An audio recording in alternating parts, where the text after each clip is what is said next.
ওয়েলনেসের এন্ডে যারা আছে, যে কোনো একটা কারণে হয়তো আমি এখন ভালনারেবল, আমার অতগুলো সেশন দরকার নাই, but I need to resolve some issues.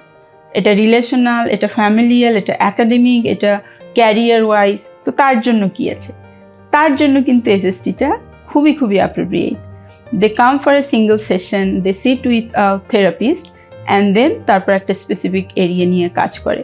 So এখানে কিন্তু তার টাইমের ইনভেস্টমেন্ট, তার মানির ইনভেস্টমেন্ট, তার হেড স্পেস যে থাকে সেগুলোর ইনভেস্টমেন্ট কিন্তু তার যে নিড সেটা অনুযায়ী এটা অ্যাপ্রোপ্রিয়েট। আমার অনেকগুলো সেশনে যেতে হচ্ছে না। আমি ইলনেসে পৌঁছানোর আগেই যেহেতু এটা অ্যাড্রেস করেছি, তার মানে আমি এটা প্রিভেন্টিভ একটা মেজারে গিয়েছি।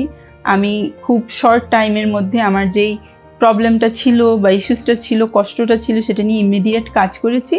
দেয়ারপর আমি আবার রিগেইন করব আমার রেজিলিয়েন্স এবং আমি ভালো ফাংশন করতে থাকবো।